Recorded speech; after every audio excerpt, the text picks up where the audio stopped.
The conference room on the 45th floor of Morgan Healthcare Solutions erupted into chaos.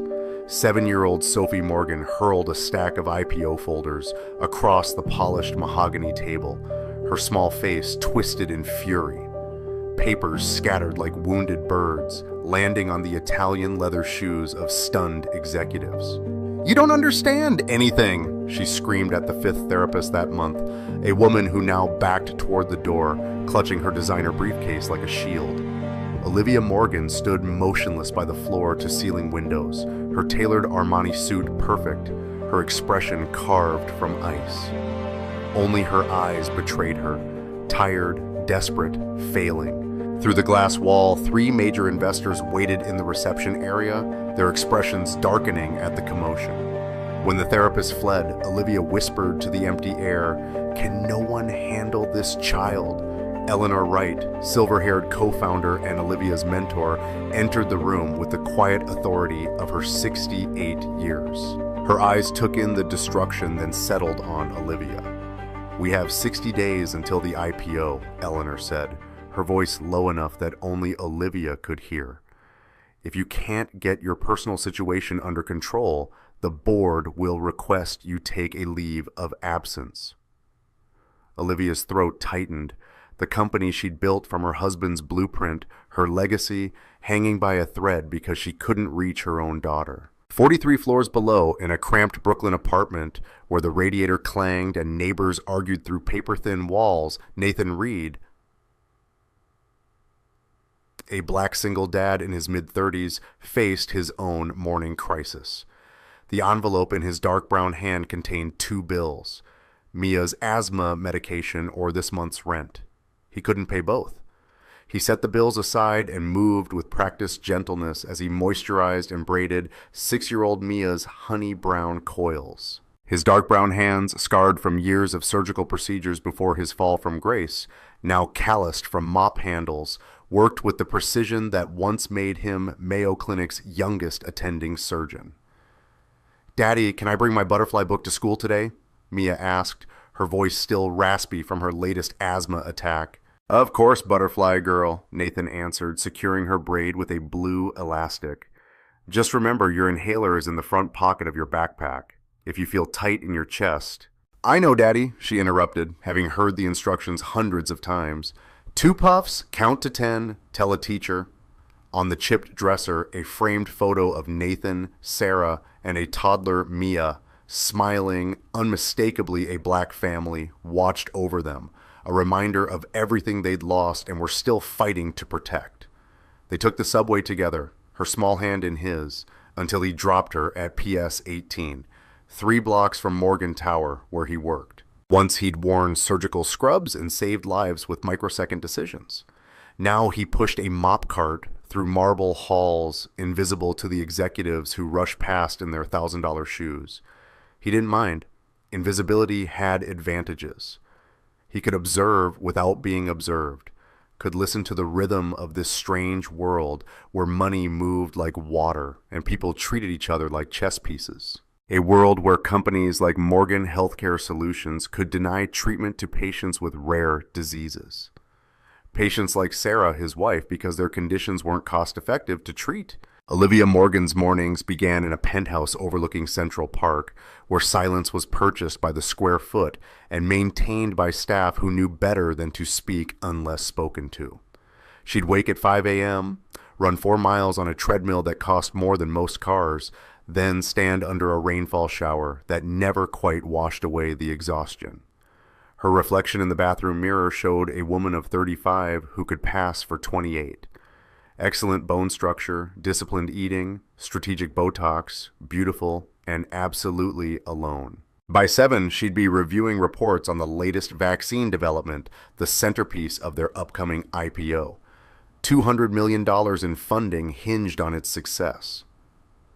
Her phone buzzed with messages she answered in clipped sentences. She was brilliant, ruthless, successful, all, and utterly incapable of reaching the daughter who hadn't spoken a word since watching her father's private jet crash 6 months ago during their FaceTime call. Matthew's last words before the screen went black. "I love you both more than anything. Remember that." Sophie had stopped talking after the crash, stopped smiling, stopped trusting that the world was anything but a place where people you loved vanished into smoke and wreckage. Olivia had hired trauma specialists from Johns Hopkins, therapists trained in Switzerland, nannies with credentials that read like doctoral dissertations. Sophie had outlasted them all. The first shift in this carefully maintained parallel existence came on a Tuesday afternoon. Nathan sat in the janitor's break room on the 12th floor during his lunch break, a black single dad tucked away in a windowless corner of a building he'd once only entered through the ER doors. Mia was having a bad day at school, asthma acting up again, and he'd promised to call. He took out his phone and dialed, putting it on speaker while he ate his peanut butter sandwich. "Hi, Daddy," Mia answered, her breathing thankfully steady. "Hey, Butterfly, how's your chest feeling?" "Better. Miss Jenkins let me sit inside during recess." Nathan frowned. His daughter shouldn't have to miss recess because he couldn't afford better medication. "That's good. Want me to sing our song?" "Yes, please," she answered, her voice brightening. Nathan began singing Blackbird by the Beatles, the lullaby Sarah used to sing when pregnant with Mia. His voice drifted through the ventilation system, soft and warm as candlelight, carrying upward through the building's central shaft. On the 45th floor, Sophie Morgan sat curled in a corner of her mother's executive office, another therapist trying unsuccessfully to engage her. The woman had brought puppets this time. Sophie stared through her, beyond her, into the middle distance where she kept her pain. Then she heard it, a man's voice singing, muffled but distinct. Blackbird singing in the dead of night. Take these broken wings and learn to fly. Sophie's head snapped up. Her father used to sing the song. It was playing on the plane sound system when her small fist clenched, then relaxed. For the first time in months, something reached through the wall she'd built around her heart. She stood up suddenly, startling the therapist, and walked out of the office. The receptionist, busy on a call, didn't notice the small girl in the blue dress slipping into the stairwell. Floor by floor, Sophie descended, following the voice like a beacon in darkness. The security alert came just as Olivia was finishing a conference call with potential investors. "What do you mean she's gone?" Olivia demanded, panic rising in her throat as she rushed from the boardroom. "How does a 7-year-old disappear from the executive floor?" Security cameras showed Sophie entering the stairwell, but lost her after the 30th floor. The entire security team mobilized, searching floor by floor while Olivia's heart threatened to pound out of her chest. After 40 agonizing minutes, a guard's voice crackled over the radio. "We found her, Miss Morgan, 12th floor, janitor's break room." When Olivia burst through the door of the break room, the last thing she expected to see was Sophie sitting cross-legged on the floor beside a little black girl her own age, her small braids brushing her warm brown cheeks as they folded origami butterflies while a janitor watched them with a gentle smile. More shocking still, Sophie was talking. "Like this?" Sophie asked, creasing a blue paper square. "Perfect," the other little girl said. "Now fold the wings down." Olivia stood frozen, unable to process the scene before her. Sophie, her Sophie, who hadn't spoken in 6 months, was making paper butterflies and speaking in full sentences. The janitor looked up, his expression changing as he recognized her. He stood quickly. "I'm sorry, Miss Morgan. We didn't know she was your daughter. She said she heard singing and followed it here." Olivia barely registered his words. She was staring at Sophie, who had finally noticed her presence. The little girl's face closed like a door slamming shut. "Sophie," Olivia whispered, taking a step forward. Sophie clutched her paper butterfly tighter, shrinking against the other child. "It's okay," the janitor said to Sophie, his voice carrying that same gentle warmth that had drawn her here. "Your mom was worried about you." Something in his tone, the absence of fear or judgment, made Sophie nod slightly. "I made a butterfly," she said to Olivia, her first words to her mother since the funeral. Tears threatened to spill down Olivia's cheeks, but years of boardroom discipline held them back. "It's beautiful," she managed. Security guards appeared at the door, but Olivia waved them away. "I'm Nathan Reed," the janitor said, extending his dark brown hand. "This is my daughter, Mia." Olivia took his hand automatically. It was calloused but steady, and something about his grip, confident, certain, seemed at odds with his uniform. Thank you for taking care of her, Olivia said, struggling to find appropriate words for this unprecedented situation. Sophie's welcome any time, Mia piped up, earning a sharp look from her father. I apologize for the interruption, Nathan said. We were on a call during my lunch break. Olivia's gaze swept over them both, the janitor in his worn uniform, the little black girl in secondhand clothes. And for the first time in years, she saw people instead of personnel. Please come to my office at 4 o'clock, Mr. Reed, she said, her CEO voice returning. We need to discuss this. Nathan stood in Olivia Morgan's office, refusing the offered chair. The view behind her desk showcased Manhattan in its afternoon glory, but his attention remained fixed on the woman who could end his employment with a word. Standing in the sleek, glass-walled executive space in his janitor's uniform, he was acutely aware of how a black man like him looked in this world of tailored suits and quiet power. Eleanor Wright sat in a corner, watching him with sharp eyes. I should fire you for allowing my daughter into an unauthorized area, Olivia began. Olivia, Eleanor cautioned. But Olivia continued. That's the first time Sophie has spoken since the accident. Nathan nodded. Children often find it easier to communicate in spaces where they don't feel pressured to perform. Olivia's eyes narrowed. That's an interesting observation for a janitor. I've worked with children before, he replied simply. Eleanor stepped forward. Mr. Reed, our security team ran a background check when you were hired, but it only goes back 5 years. Where were you before Chicago Memorial's maintenance department? Nathan's jaw tightened. Does it matter? It does if you're spending time with the CEO's daughter, Eleanor said. Sophie doesn't need another overpriced expert, Nathan said, his patience finally cracking. She needs someone who sees her, not her diagnosis or her difficulties. Someone without an agenda. Olivia stood, her expression hardening.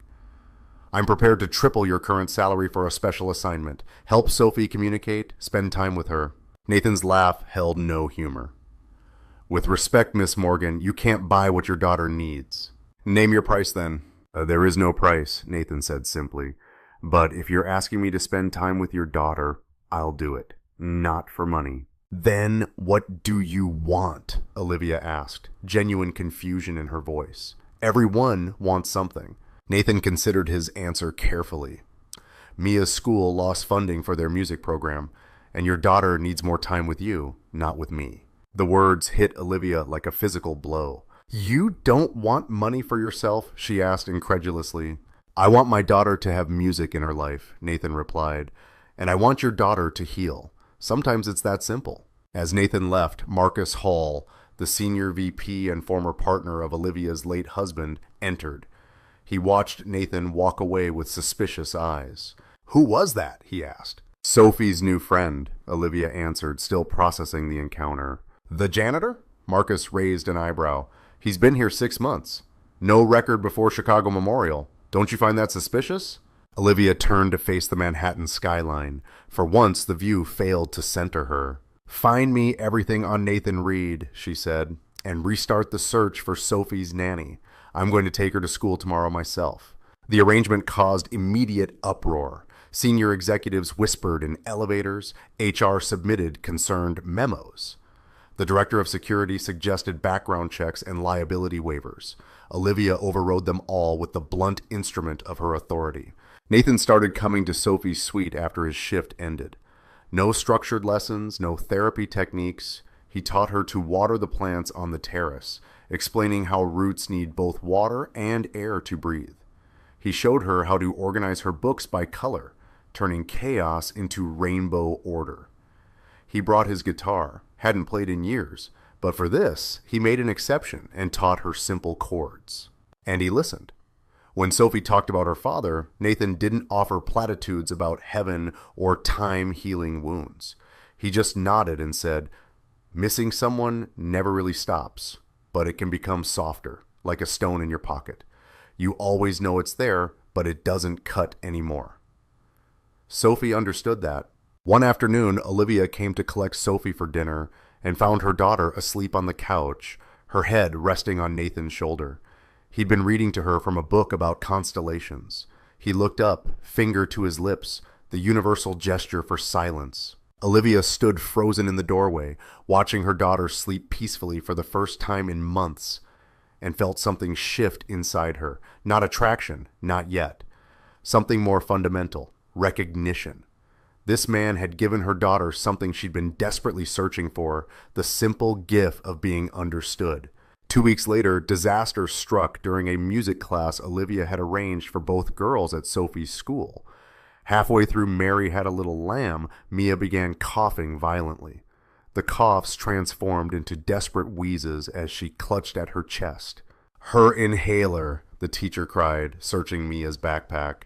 "It's empty," Sophie said, holding up the medication. "It made no sound when I shook it."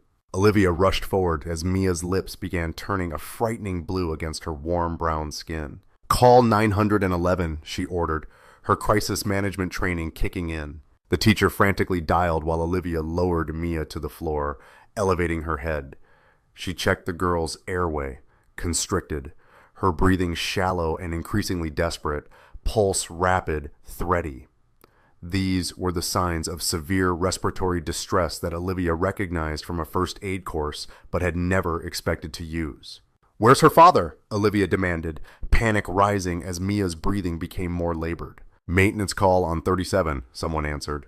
"Get him now," Olivia shouted, holding Mia's small hand. "Stay with us, sweetheart. Help is coming." Sophie stood frozen, tears streaming down her face. "Like Daddy," she whispered. "She's going away like Daddy." "No," Olivia said fiercely. "Not this time." The door burst open and Nathan ran in, his face ashen when he saw his daughter on the floor. "She can't breathe," Olivia said unnecessarily. What happened next would change everything. Without hesitation, Nathan grabbed a water bottle and a ballpoint pen from a nearby desk. With practiced precision, he disassembled the pen, removed the ink tube, and knelt beside his daughter. "So, hold her still," he instructed Olivia, his voice transformed, authoritative, confident. Gone was the janitor.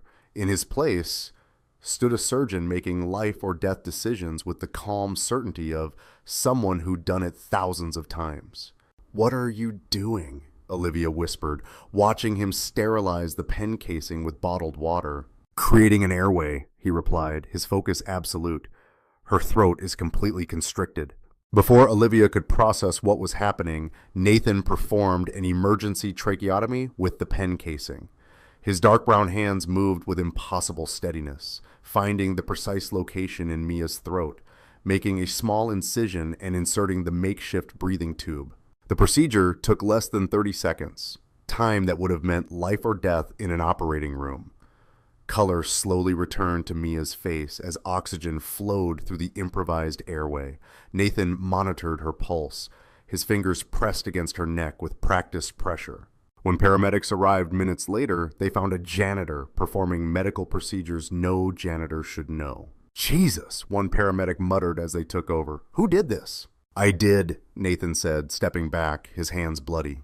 "Are you a doctor?" Nathan's eyes met Olivia's over the gurney. "I was." In the hospital waiting room, Olivia sat beside Nathan, both silent as doctors worked to stabilize Mia. Sophie had been collected by Eleanor, who'd arrived with remarkable speed after Olivia's panicked call. "Mayo Clinic," Olivia finally said, youngest attending trauma surgeon in their history. Nathan didn't ask how she knew. "You ran a background check. After today's procedure, can you blame me?" "No," he admitted. "You saved her life." "For now," Nathan said bitterly. "Until the next attack, until I can't afford the right medication, until the system fails her like it failed her mother." A doctor approached them, clipboard in hand. "Mr. Reed, your daughter is stable. We'd like to keep her overnight for observation." Nathan nodded, his shoulders sagging with relief. "There's the matter of insurance," the doctor continued awkwardly. Olivia stood. "Morgan Healthcare Solutions is covering all expenses," she said, her CEO voice brooking no argument. "Please ensure Miss Reed receives the best care available, including the strongest possible preventive medications." When the doctor left, Nathan's expression was unreadable. "Why would you do that?" Instead of answering, Olivia opened her tablet and turned it toward him. On the screen was a file, his file. "Wes, you didn't just leave medicine. You were forced out after filing a complaint against a healthcare insurance provider that denied experimental treatment to your wife." Nathan's jaw clenched. She had a rare form of aggressive leukemia. The treatment had shown promising results in trials, but they deemed it experimental and refused coverage. By the time I could raise enough money independently, it was too late. The insurance provider was a subsidiary of Blackstone Medical, Olivia continued. Yes, which was acquired by Morgan Healthcare Solutions 3 years ago, Olivia said, her voice steady despite the growing horror in her chest. Under my husband's direction. The silence between them stretched, filled with implications neither wanted to voice. Did you know? Olivia finally asked. When you took the job here, did you know who I was? Not at first, Nathan admitted.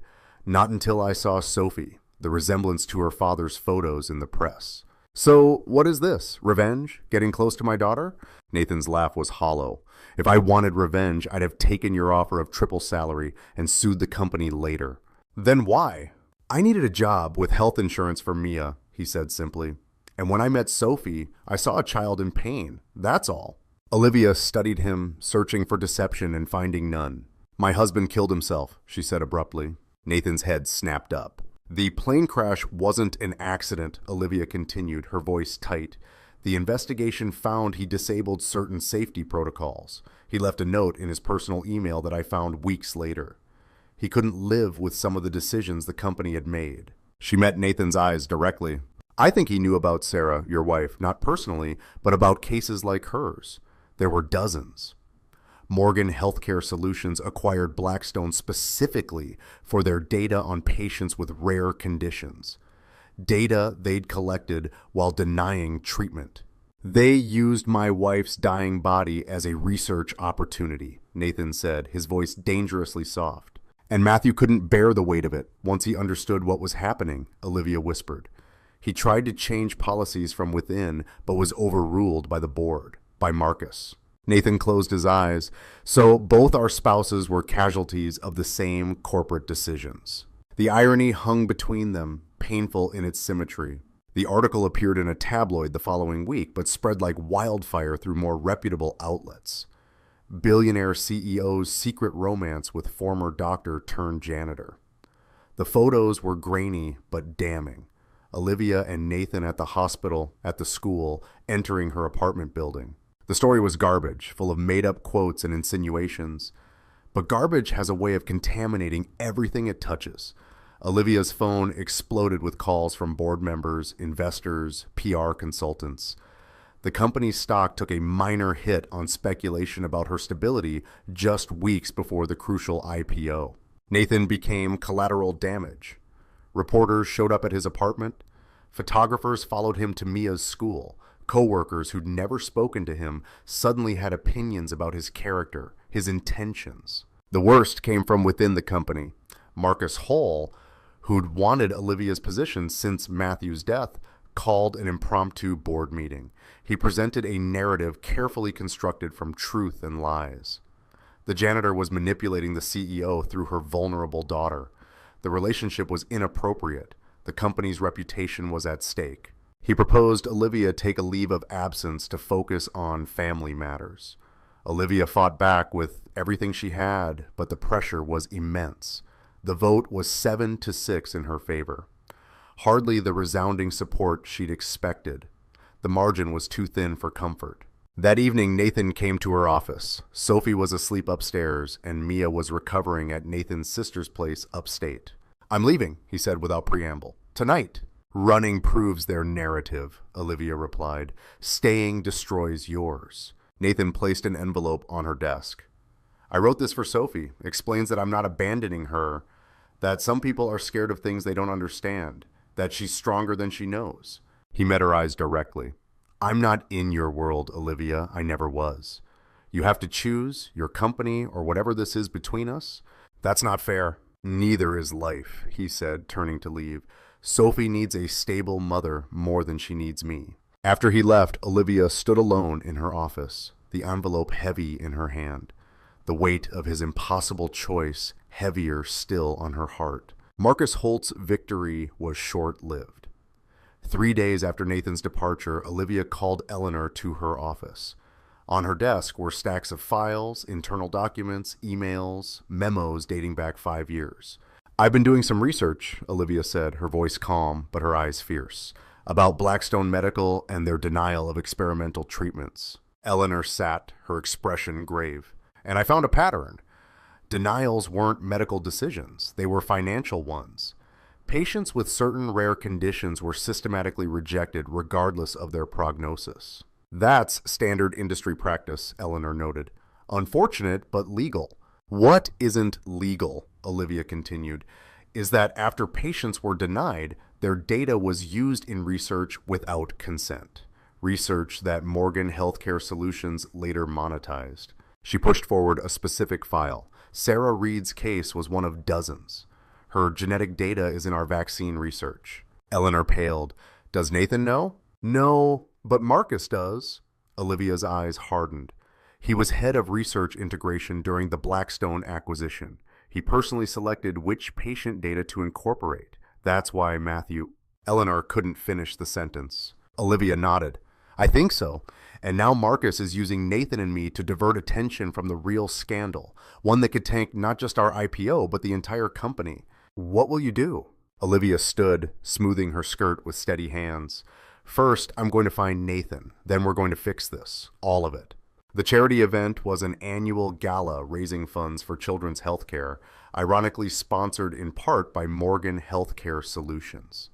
Olivia attended because it was expected, wearing a designer gown and a practiced smile, all while carrying the weight of her discoveries about the company her husband had helped build. The evening was nearly over when the children's showcase began. Young patients from the hospital's pediatric ward performed pieces they'd learned that year. As Olivia prepared to leave, her phone buzzed with a message from Eleanor. Stay, there's a surprise performance. A small figure walked onto the stage. Sophie. Olivia froze mid-step. Her daughter, who had barely spoken since Nathan and Mia left, was sitting at the piano, her tiny hands poised above the keys. Sophie looked terrified but determined. She leaned towards the microphone. This song is called Blackbird. Dr. Reed taught it to me. It was his wife's favorite. He said music can help when words aren't enough. Sophie's fingers touched the keys. The melody emerged, hesitant but clear, like sunlight through storm clouds. She made mistakes, paused, but kept going, with a resilience Olivia had forgotten her daughter possessed. Halfway through, a guitar joined from backstage. Nathan, a black doctor-turned-janitor in a simple dark suit, walked out, instrument in hand, supporting Sophie with gentle chords. The audience fell silent, captivated by this unexpected duet between a child finding her voice and a man who'd lost everything but his ability to heal. Tears streamed down Olivia's face as she watched them together, her daughter and the man who had reached her when no one else could. When the last note faded, Sophie looked up at Nathan with pure adoration. He knelt beside her, whispering something that made her smile. That rare, precious smile that had been absent for so long. Sophie took the microphone again, her voice stronger now. My daddy died because he was sad about people who didn't get help when they were sick. Dr. Reed's wife died because she couldn't get medicine. But now my mom is going to make it better. She always fixes things. The simple faith in her daughter's voice pierced Olivia's heart. In the third row, Marcus shifted uncomfortably as nearby attendees, major donors, and hospital board members turned to look at him. Then at the stage where a child spoke truth with devastating clarity. Olivia moved without conscious decision, walking up the steps to the stage. Nathan stood to face her, his expression guarded yet hopeful. Don't go, Olivia said, her voice captured by the microphone and carried to every corner of the room. Don't leave us. I don't care what people think about me or my reputation or the company. She took a deep breath. You taught me how to be human again. Sophie needs you. I need you. And together, we're going to fix what's broken. All of it. Nathan searched her face. Are you sure? Once this moment is public, there's no taking it back. I'm sure, Olivia replied, her voice steady despite the cameras now recording from the back of the room. I choose this. I choose us. Sophie launched herself at both of them, wrapping her small arms around their legs. Does this mean Mia can come back too? From the back of the auditorium, Eleanor Wright watched with satisfaction as Marcus Holt slipped toward a side exit, already on his phone. She had positioned journalists strategically throughout the room, ensuring this moment and the questions about patient data that would follow would make headlines by morning. Sometimes healing required breaking things open first. 1 year later, Olivia sat in a different office, smaller, less prestigious, but filled with natural light and the sound of children's laughter. The sign on her door read, Director Matthew and Sarah Foundation for Rare Disease Research. The transition hadn't been easy. After the gala, the story had exploded. Investigative journalists uncovered the full extent of Blackstone's and Morgan Healthcare Solutions' ethical violations. The IPO was postponed indefinitely while investigations took place. Olivia had resigned as CEO but stayed on the board, using her position to push through reforms while facing intense scrutiny herself. There had been lawsuits, depositions, late nights of sifting through documents, and early mornings of damage control. Marcus had hired the best attorneys money could buy, but even they couldn't counter the testimony of dozens of families whose loved ones had been denied care while their medical data was harvested without consent. Through it all, Nathan had stood beside her, not because he'd forgiven the system that had failed Sarah, that wound might never fully heal, but because he understood something fundamental. Healing and justice weren't mutually exclusive. The foundation, funded by Olivia's personal fortune and a substantial settlement from Morgan Healthcare Solutions, supported families affected by rare diseases, providing both financial assistance and research funding. Nathan directed the medical research division, using his surgical expertise and personal experience to advocate for patients like Sarah. His medical license had been reinstated after a review, found the previous sanctions were retaliatory. Through her office window, Olivia watched Nathan guide a young resident through a research protocol, his hands moving with the same careful precision she'd first noticed when he saved Mia's life. He no longer wore the invisible cloak of the janitor. His confidence had returned, though tempered now with humility born from suffering. Sophie and Mia burst into the office, both carrying sheet music from their piano lesson. "Mom, we learned a new duet," Sophie announced, her voice confident and bright, so different from the silent, wounded child of a year ago. "Mr. Henderson says we're the best students he's ever had," Mia added, her breathing clear and strong thanks to new medication developed by the foundation. "That's wonderful," Olivia said, genuinely meaning it. "You can play it for us at dinner tonight."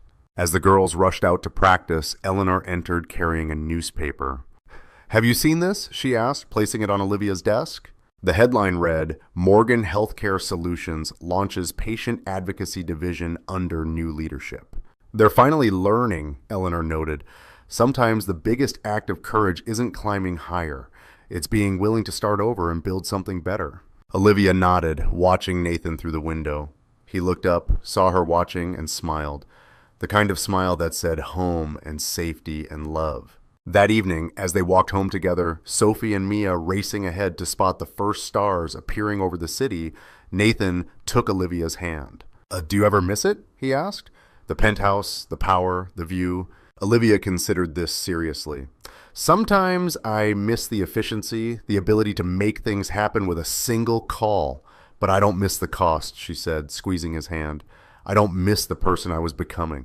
Ahead of them, Sophie pointed out constellations to Mia, reciting the stories Nathan had taught her. The girls' laughter carried back to them on the evening breeze. "When Sarah died," Nathan said quietly, "I thought healing meant forgetting, moving on. I was wrong. Healing isn't about leaving the pain behind. It's about finding a way to carry it that doesn't destroy you." Olivia thought about Matthew, about the note he'd left, about the courage it had taken him to face the truth and the despair that had followed. She wished he could have held on long enough to see this. Two broken families creating something whole from their shared pain. "I think that's what we're doing," she said. "For Sophie and Mia, for ourselves, even for Matthew and Sarah. In the end, the impossible thing wasn't that a doctor-turned-janitor could reach a CEO's daughter. The impossible thing was that in a world obsessed with status and wealth and keeping people in their designated places, healing found a way. And sometimes the greatest act of courage isn't protecting what you've built. It's tearing it down to build something true.